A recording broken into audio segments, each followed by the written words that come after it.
Welcome to this explainer. Today, we're taking a close look at a place most of us probably picture as just a distant, pristine paradise, the Andaman and Nicobar Islands. But right now, this remote archipelago is actually at the very center of a massive, literally civilization-altering transformation. We are unpacking the Great Nicobar Project. It's a colossal initiative that sits right at this incredibly fragile intersection of 21st century geoeconomics, ancient human heritage, and deeply delicate ecology. Okay, let's dive into this with a number that sets the stage perfectly, 25%.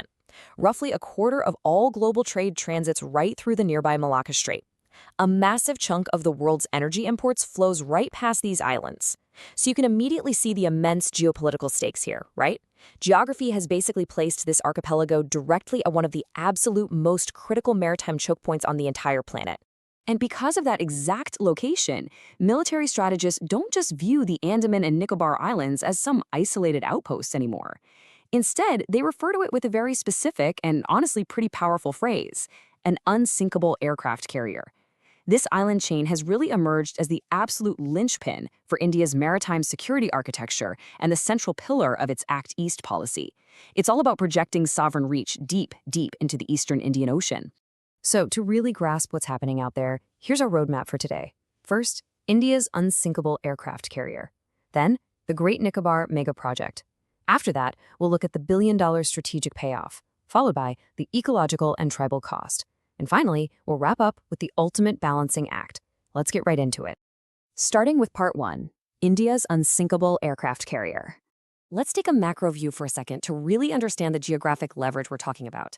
The Andaman and Nicobar territory covers just about 8,249 square kilometers of land. To put that in perspective, that's a mere 0.25% of India's total landmass, a tiny drop in the bucket. Yet, these 836 islands and outcrops give India nearly 300,000 square kilometers of maritime territory. That is a full one-third, 33% of the country's entire exclusive economic zone. So it's this incredibly tiny physical footprint that yields just massive territorial waters. And right within those waters lies the 6-degree channel. This is a 163-kilometer-wide maritime passage separating Great Nicobar from Indonesia. Now, why does this matter so much? Well, because geography dictates destiny here. Almost all shipping vessels traveling between the Indian Ocean and the Pacific Ocean via the Malacca Strait absolutely have to navigate this exact channel. It's the primary global gateway, which makes it an incredibly critical choke point to control for maritime domain awareness. Moving on to Part 2, the Great Nicobar Mega Project.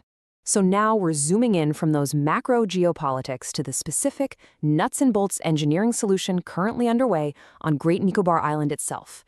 And the estimated cost of this initiative is just staggering. We're looking at a planned investment of around 75,000 crore rupees, which could potentially rise to 81,000 crore. Officially designated by the government as a project of paramount national importance, this isn't just an upgrade, it's a complete, ground-up reimagining of the island's entire infrastructure. Now, what's really interesting about this slide is the sheer mind-boggling scale of what's being built in a previously untouched landscape. We aren't just talking about adding a few docks. This is basically an entire city being born. Imagine a massive Galathea Bay International Container Transshipment Terminal, designed to handle an enormous 14.2 million TEU of cargo.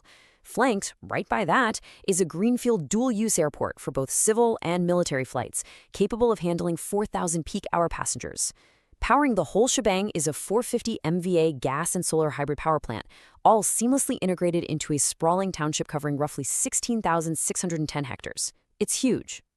Of course, a futuristic vision like this doesn't happen overnight. It's going to be rolled out over the next 2 decades across 3 distinct phases. Phase 1, running from 2025 to 2035, focuses on the initial port berths, the airport, and getting that core energy grid online. Phase 2 stretches to 2041, expanding the township and the industrial hubs. And finally, Phase 3, wrapping up in 2047, will see the final scaling of logistics and tourism. So we're really talking about a massive, multi-generational commitment here. Which brings us to Section 3, the billion-dollar strategic payoff. You might be wondering, why pour so much capital and effort into such a remote location? Well, the reasoning is firmly economic and defensive.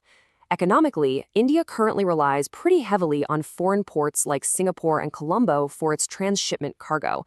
Building this terminal captures that cargo domestically, which could save billions in foreign exchange. Defensively, establishing a heavy presence here directly addresses the Malacca dilemma and actively counters increasing submarine activity in the Indian Ocean. Plus, it essentially positions the islands as a vibrant growth pole for the entire BIMSTEC region. Okay, let's pivot to part 4, the ecological and tribal cost. And this brilliantly illustrates the core tension of this entire endeavor, because progress of this magnitude does not happen in a vacuum. On one side, you have this hyper-modern ambition, a 14.2 million TEU smart port and a high-tech international airport. But on the absolute opposite side of the spectrum, sharing the exact same physical space, you have ancient heritage, the Shompen tribe. They're a semi-nomadic indigenous group of just 200 to 300 individuals who rely completely on deep forest and marine resources. They live a lifestyle that has remained largely isolated from the modern world for thousands of years. To build all this new infrastructure, you need space, and right now, that space is pristine tropical evergreen forest. According to the project parameters, approximately 130.75 square kilometers of this forest is slated for diversion. This is an absolutely massive deal because it's happening directly within the Great Nicobar Biosphere Reserve. That's a UNESCO-recognized area, and it's heavily populated by highly endemic species you literally won't find anywhere else, like the Nicobar tree shrew and the edible nest swiftlet. Let's look at the numbers. The project's own data reveals a massive, phased alteration of the island's natural canopy. Phase I alone requires felling almost 280,000 trees. This footprint actually peaks in Phase 2, requiring the removal of roughly 341,000 more trees, before finally dropping significantly in Phase 3 down to about 91,000. It's a stark, very real environmental cost unfolding over the next couple of decades. And finally, Section 5. The ultimate balancing act. Recognizing these undeniable ecological and anthropological challenges, authorities are mandating some incredibly strict safeguards.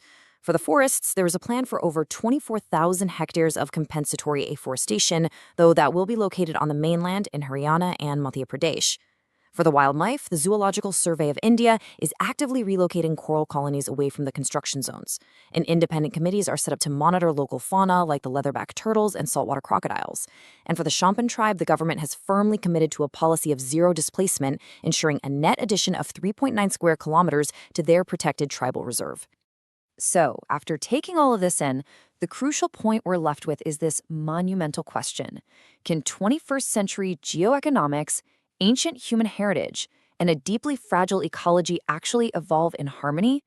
The Great Nicobar project is easily India's most ambitious maritime leap forward, designed to secure its economic and strategic future for the next century.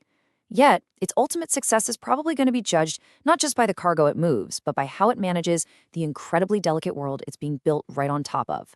It's a fascinating, complex balance, and definitely one we all need to keep an eye on.